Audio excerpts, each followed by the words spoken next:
Welcome to 69 Faces of Rock. How are you guys doing today? We are right. We are ready to... Yeah, ready to rock, ready to kick some bass. Yeah. Introduce yourself and tell me what you do in the band. I'm AC Wild. I play bass and I sing. Yeah, and Manu, I'm the drummer. What were the beginnings of Bulldozer? The beginning is a very long story. Bulldozer was formed in 1980. I was not in the band at that time. They split after 1 year, and then they reformed with me in 83. Mm-hmm. Why the name Bulldozer? I didn't choose that name. Mm-hmm. I think the guy called Dario Carria, the guy who committed suicide, mm-hmm. the guy who is let's say, remembered in our fourth album, Neurodeliri. He's, I think, the real founder and the guy who gave the name to the band. So how did you guys obtain your first record deal?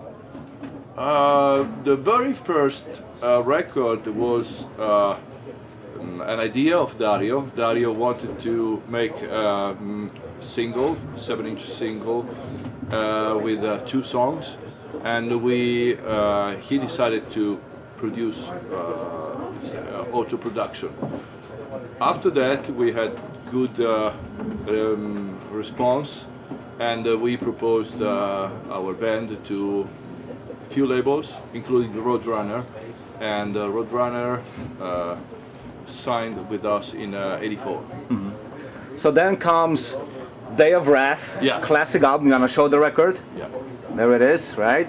What do you remember from recording this album? That was very funny because the producer was Algie Ward. Algie Ward, yes, from Tank.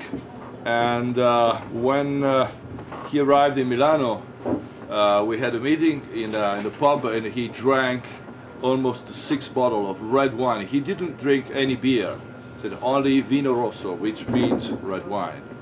And after that, we went to a studio, professional studio, and we had very interesting collaboration. Okay. When did you hear first that album? The first time? Yeah. I think I was very young, maybe I was 15 years old, 14 years old. What was your impression? Yeah, I was so proud to hear the kind of music, you know, from a band from my country, you know. I thought that our country has a lot to say for this kind of music. You know. Mm-hmm. The Day of Wrath became like a cult album. Yeah. It came out in 1985, actually at the height of speed metal, thrash metal movement. But it could have been a lot bigger. What was missing to make that album even a bigger record? Yes, there was a big especially problem. in America. A big problem, because I refused to join the army, and the government, Italian government, took away my passport. I could not travel abroad until 87, 88. Mm-hmm. So I was kind of a prisoner in my country. That's the main reason, I guess.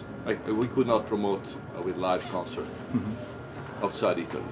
Was there also a reason why this album wasn't domestically released in the United States? It was always an import back then. I think it was domestically released. Was it? By Combat. Okay, because yeah. I remember getting it as import.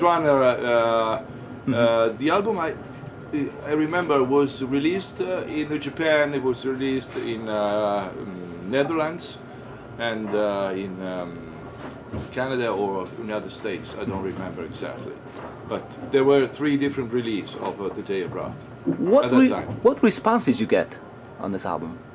I don't know. Maybe I mean, everyone who heard this record loved it. Yeah, but actually, I think is more loved nowadays than at that time.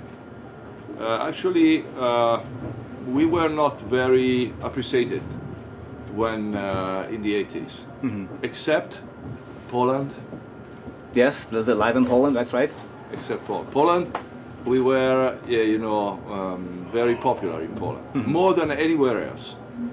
I don't know why, but that's the reason why we went to Poland to record the live album. How do you look back at this album today? Huh? How do you look back at this album today? I think it's like a song. I mean, it's something I worked with passion, and I still feel that passion for that album. I mean, I like everything we did, but that album is the very beginning, and it's very important. Manu, you probably play a big chunk of this record live. How do you feel about playing those songs?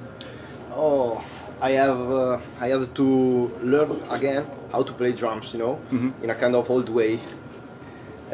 Drumming, you know, since I was born in the late 80s and I grew up in the first 2000s as a musician. I grew up with totally different meanings of being a drummer in a modern music environment, you know. So I really relied on AC and on Andy, trusting them, even if they are not drummers, to let them teach me the best way I can do the essence, I can do the grooves, I can do anything to let this music take the flight, you know. Yeah, so they were my teacher for this. Got it. For this album. I assume you didn't do much touring back then because of the passport situation, Yeah. right? So only in Italy? Only in Italy, yeah. Okay. All right, well then the next album comes out, The Final Separation. Want to show that? Yes, yes. Final Separation. What can you tell me about Final Separation? How did things go from the first album to the second? We made maybe a bad decision to produce this album in a different studio with no LG. And I mean, I like the songs, I like everything of this album, except the production, which is not so powerful like the first one.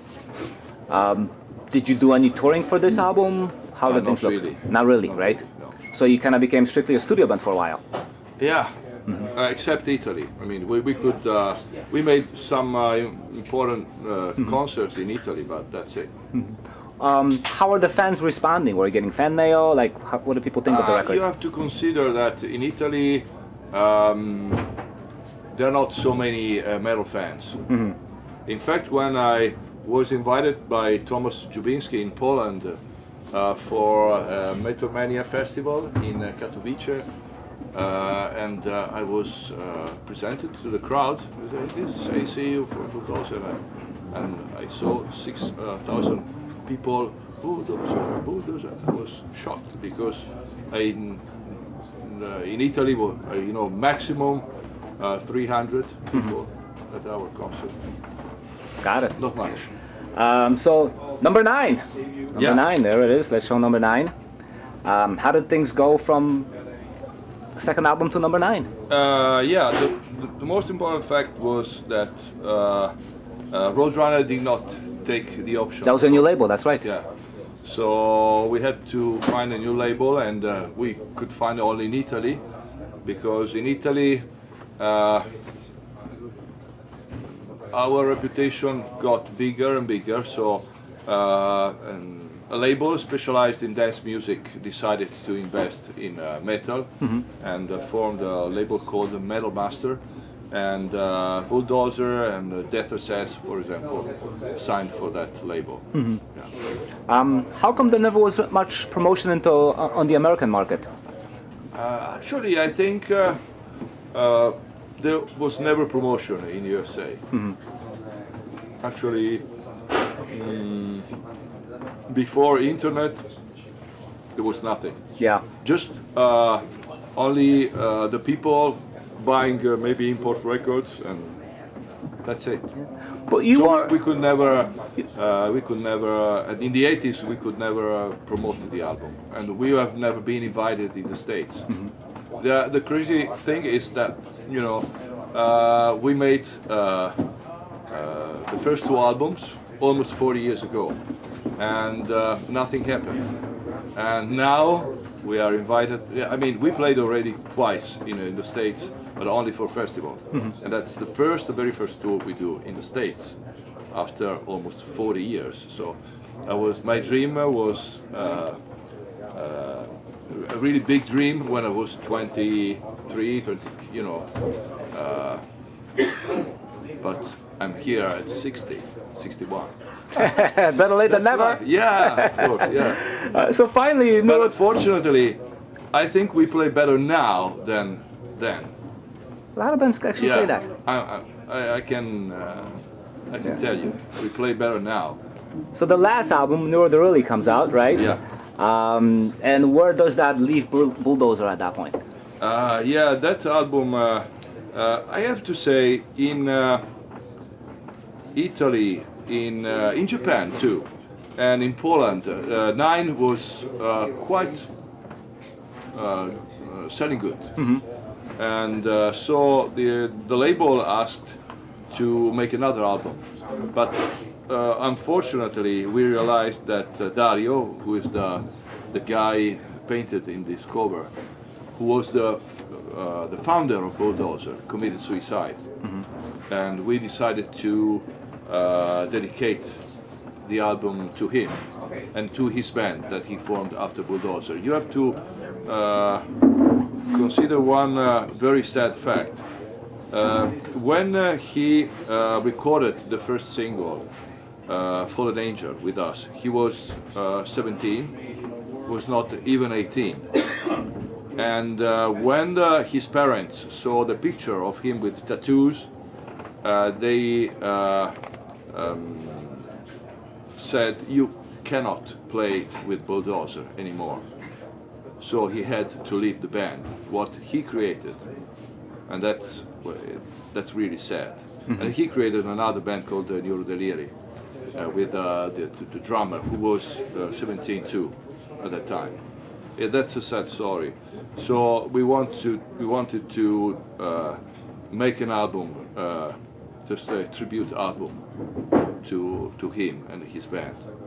And we introduced some new concept, like sampled sound, orchestral sample sound from the classical records, and keyboards, and the drum controlled by computer, which is now what most of the band do, but what I don't like. But we made the experiment. Maybe we were the first to do this experiment, the very first. Yeah. But of course I like this album because it's full of feeling. Even so it's a very special, emotional and spiritual album. Yeah, absolutely. So after the live album, you made like one EP, Dance Got Sick, and that was the end. Tell me a little bit about that. Okay, we decided to stop in 1990 because the drummer wanted to move to America, and he didn't.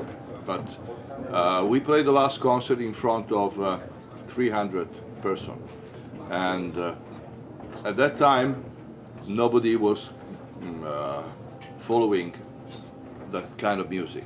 You know, the new era, new fashions, new trends were, you know, and we were almost, except Poland and Italy, we were basically forgotten. And so at the same time I started working as a publisher in Japan.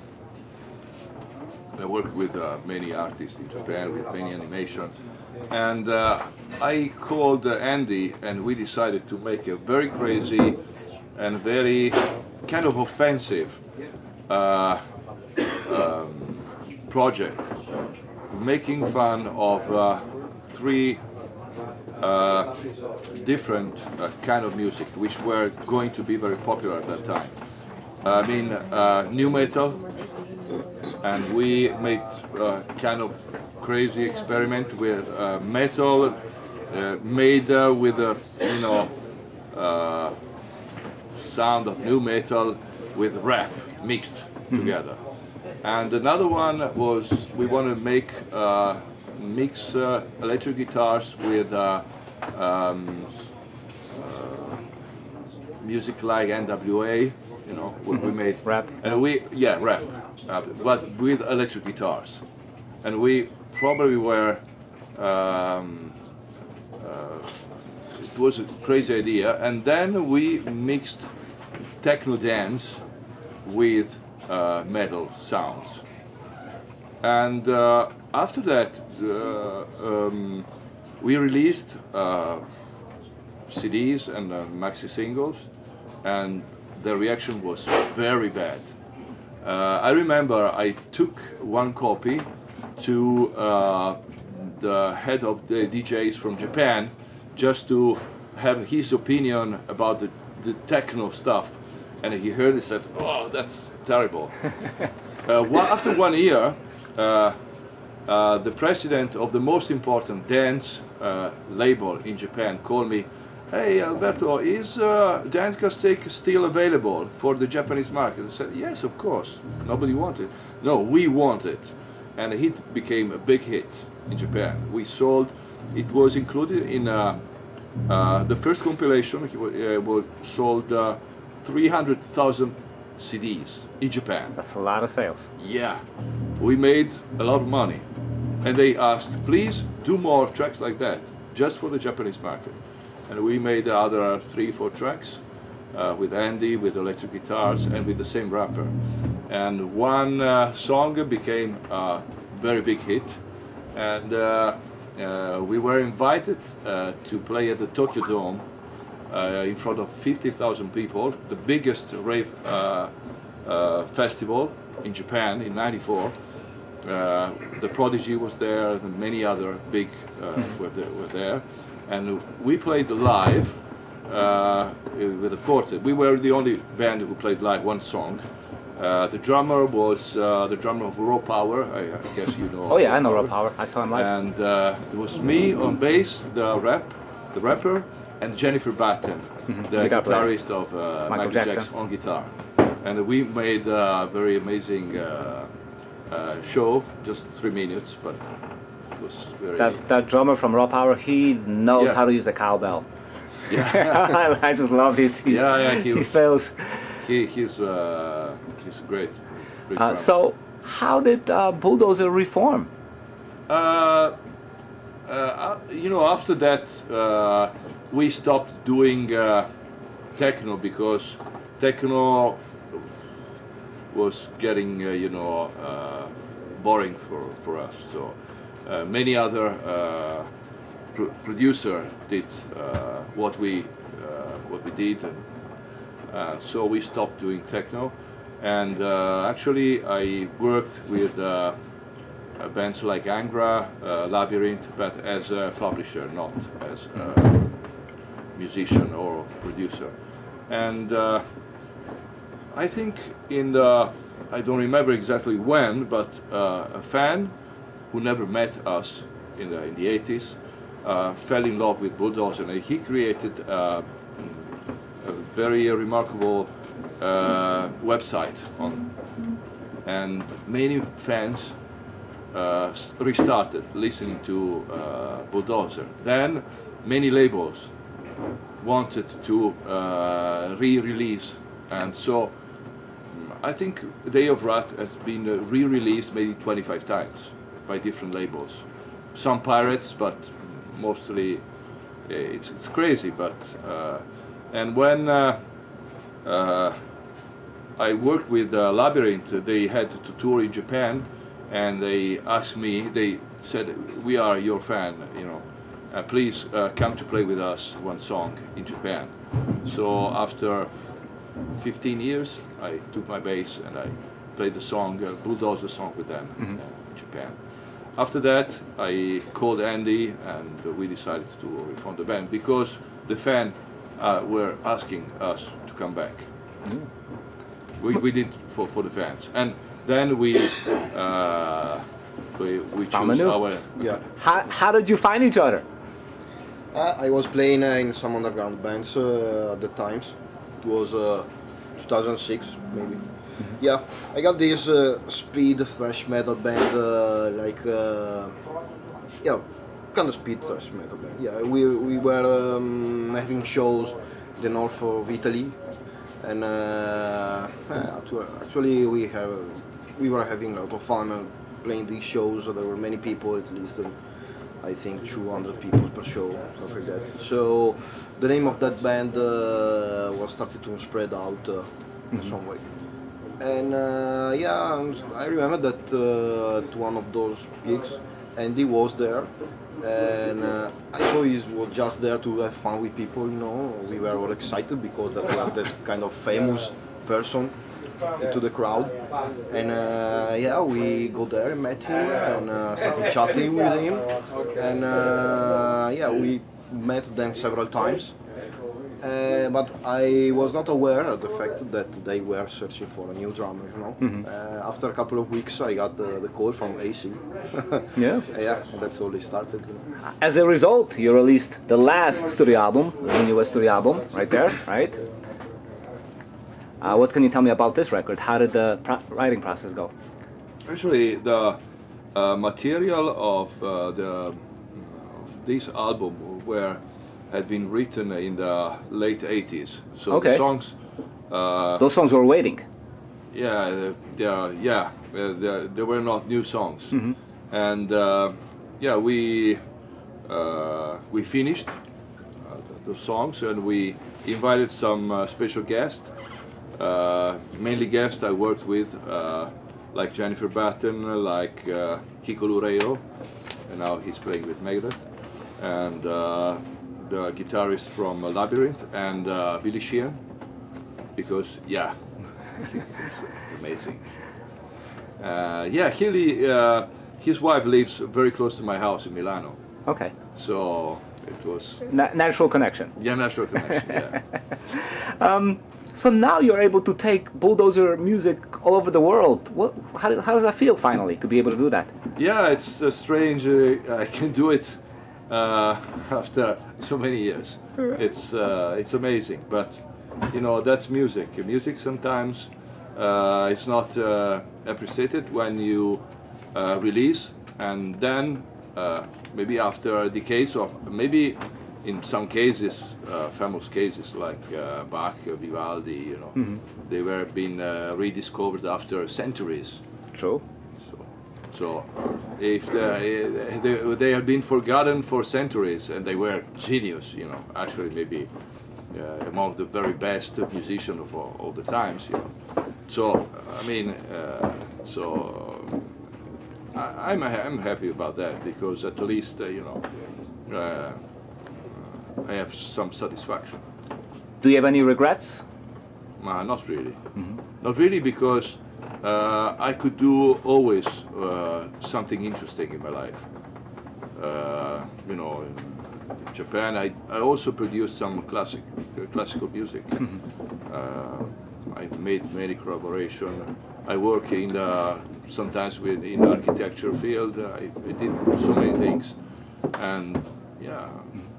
Now, even you know, in front of a defeat, in front of a loss, I try to do something else. You know. I try not to get depressed. Just move forward. Yeah.